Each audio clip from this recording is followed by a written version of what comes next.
2019, what are our plans? We've got a lot that we want to achieve in 19 and we want to really ramp.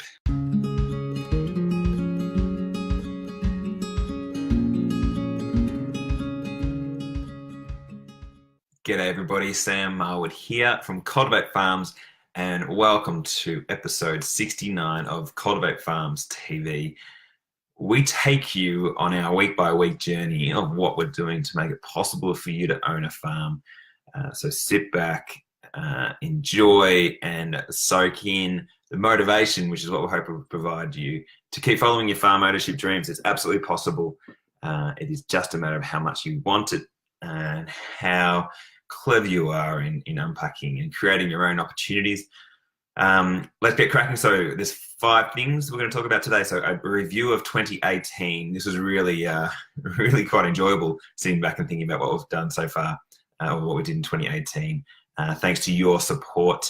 2019, we've got a few big goals I want to outline to you. Got a bit of a motivational outline around getting ready for haters, for those people who can't see your dream coming true to own a farm. We want to track down some case studies of farm matches that have happened independent of us. They happen every day, and we want to get those case studies, and we need your help to uncover them. And plenty of farm ownership opportunities on the website. We're ready for you right now. Let's get cracking. We have 638 aspiring farmer members across Australia. We've got a cool little map online now as well. You can see where the closest town that these farmers are from. I love looking at that. It gives me inspiration to keep going every day, knowing that you're out there wanting to follow your dreams, and we're here to support you. Encourage you to sign up as a member. There's free and paid. The paid has lots of perks, which next year they're going to be even more. So please do sign up. Help us to keep this thing rolling on. Help us to help you onto your farm. So please sign up as a free member, or at least as a free member, or please sign up as a paid member.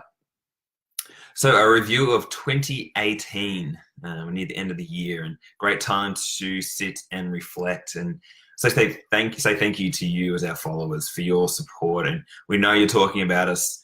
We know people are discussing the matches we're making, discussing what we're trying to do, and pulling apart and being critical and being hopeful and all those things. That's exactly what we want. We want to get conversations going because we want to create more opportunities for you to get on your farm.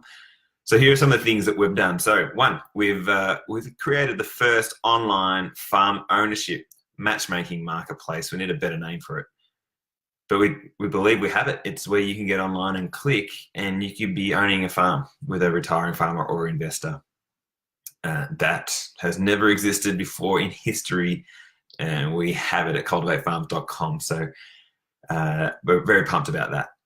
That sets us up for many years to set up many matches. We've made 7 farm matches across Australia as well, which we are very proud of, and we're going to keep unpacking. And they've been we've had newspaper articles about them and journalists coming to talk about them because everyone loves it because they're so good, and we want to get more. We're greedy for more.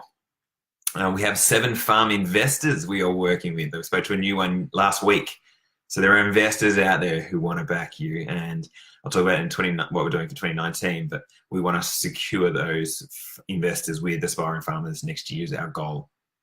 We've nearly hit the 650 member aspiring farmer member number, which just is amazing. I'm just so proud that we've been able to reach out to so many aspiring farmers, and did a bit of a check on when people signed up, but we've got 400 new members in 2018 alone. So what's that? 200% growth. We'd love to see that hit 1,000 by next year. We presented at over a dozen events across the country, agricultural forums. We're being tapped on the shoulder to present more and more, which we love. And it also helps us create awesome content to share with you as well. So we want to do more of that. I think we've had, I couldn't count them all, but we've had hundreds of phone calls, hundreds of meetings with farmers and people in the ag industry, just unpacking what we're doing and seeing how we can support them, support you, and keep refining what it is we can offer to the ag industry and you as aspiring farmers. We are now unpacking farm ownership plans with our members. That's a new thing we've kicked in sort of halfway through the year, which are really valuable. We've got these documents that we work through with aspiring farmer members, and that I just love being able to do that and being able to provide real practical, tailored ownership plans to our farming members, and everyone loves it. So we're going to keep doing that. We're figuring out how to be financially sustainable. Everyone asks how we're going to how we make money and how we're going to keep this going, and we're figuring out ways to make it happen, and that is very exciting. And we'll keep unpacking that and providing heaps of value as well. And we hit the 6,000 mark on Facebook. It is massive for such a niche sort of concept or business. I think 6,000 is huge. And again, we're so appreciative of everyone who follows. So 2018 has been massive. We are still as energetic and pumped up to find you farm ownership opportunities as ever. 2018 really confirmed we're onto something. We know this is a solution that you need, you want, and we've tailored it based on your feedback and discussions. So we're going to keep going. Nothing is going to stop us. Yeah, we just thank you so much for your ongoing support. 2019, what are our plans? We've got a lot that we want to achieve in 19. We want to really ramp things up. 2018 was a year we proved we're onto something and it works, and we've got case studies. 2019 is where we capitalize so we can open up even more opportunities for you aspiring farmers.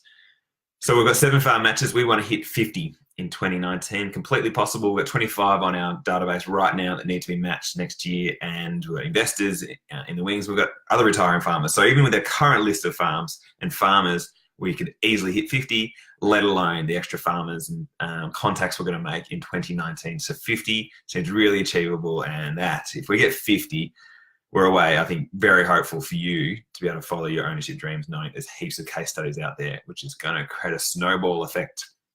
We want to hit up corporates and get more partnerships with a couple that we're going to announce early in the year, but we want to get more ag corporates pumped up aware of what we're doing and help us to make this a financially viable enterprise, but also help them to help their customers and help them to show that they are backing next gen farmers and ticking that sort of social angle of their business. We can do it. We want more of these partners. We want to hit the 2,000 aspiring farmer members. If we do the same growth we did last year, we could hit that 200% growth. We'd love to get 2,000. That'd be amazing. We want to have a crowdfunded farm in Northeast Tassie, about a third of the way there. Want to unpack that, because then we can start unlocking mum and dad investors for you to buy your farm with.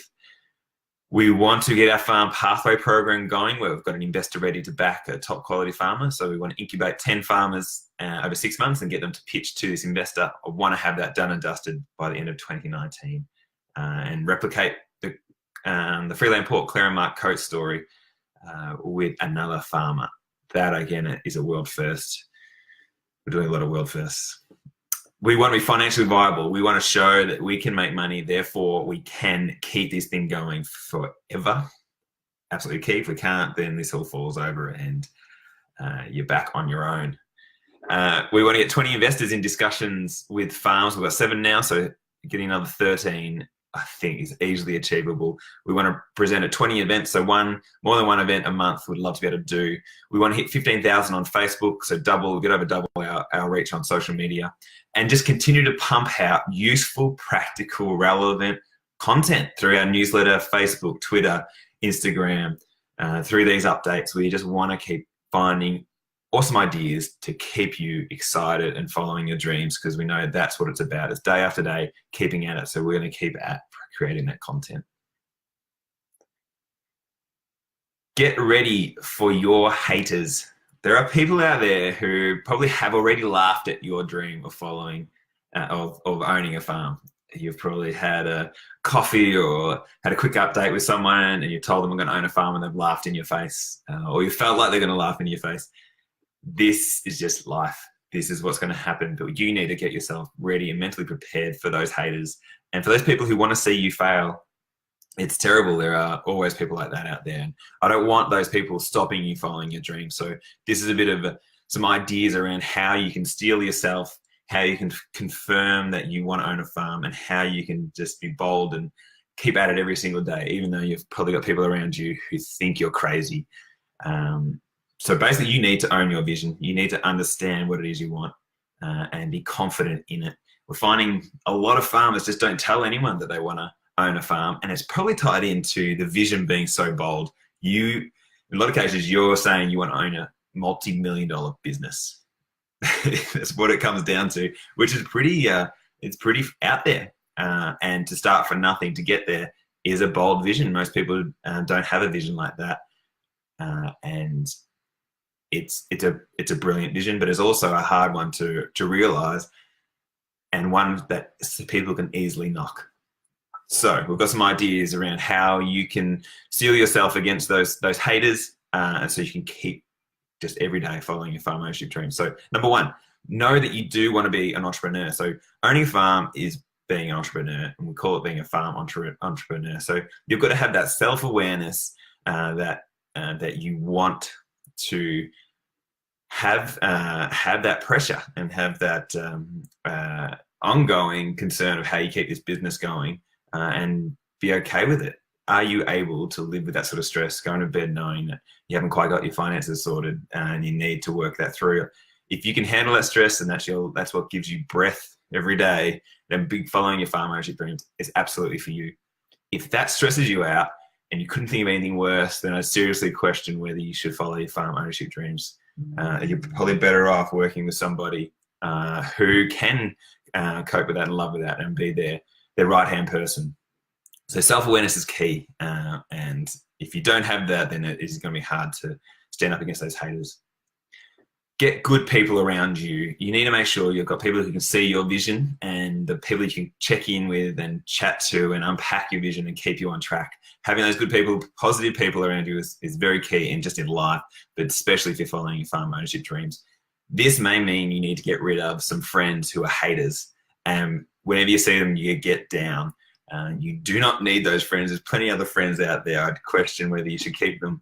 Make sure you've got those people around you who are going to give you energy to keep following this dream. And lastly, I think map out your farm ownership dreams and have it down pat in a sentence around what it is you're going to do. If you can easily and quickly describe that, yep, I'm going to start from nothing, I'm going to own a farm, and describe how that's going to happen in a practical way, you probably won't stop the haters, but they're going to be impressed that you know what you're doing and you've got a real vision. So having that confidence in your pathway, I think is a brilliant thing, and I encourage you, if anyone asks you right now, do you have that sentence, to say this is how I'm going to do it. When they start laughing, you just roll it out and they stop laughing. They're probably still skeptical, but they see that you're serious. We want you to succeed. We want you to get on your farm. So please think about this, because there will be those haters out there, and you need to keep going. It's possible to own a farm. You just got to be ready. So we're on the hunt for farm matcher case studies. So what we're doing at Cultivate Farms in a way is not new. We are just making it easier for people to connect, to come up with interesting farm ownership transition models.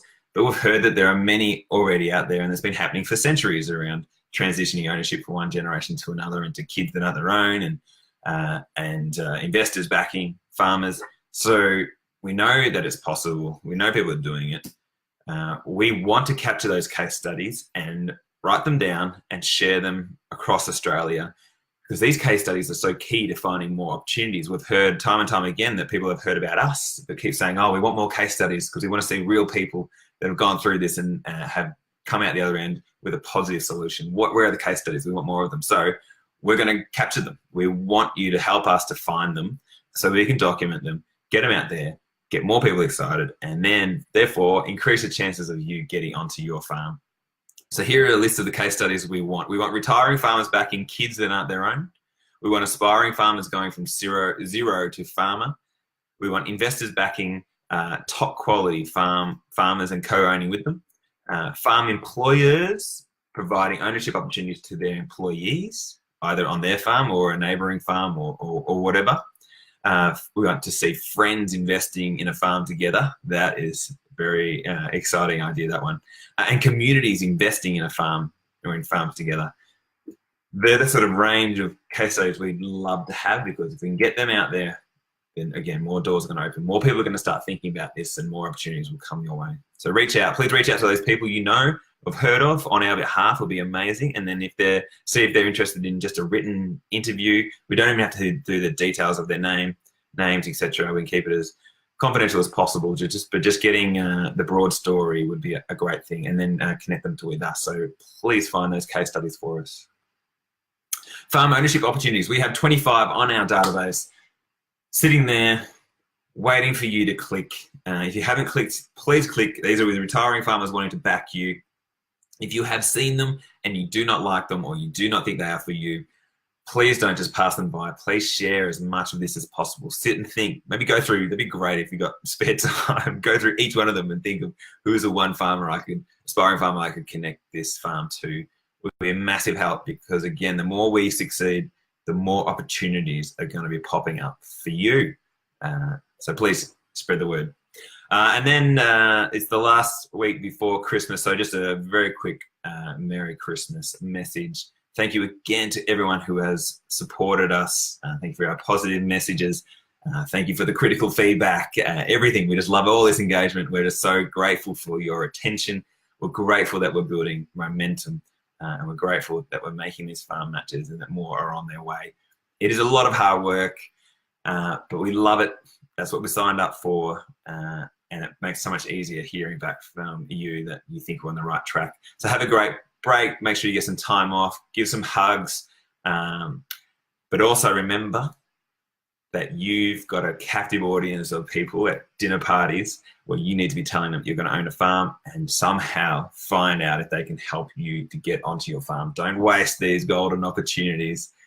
Merry Christmas, guys. We'll see you in 2019.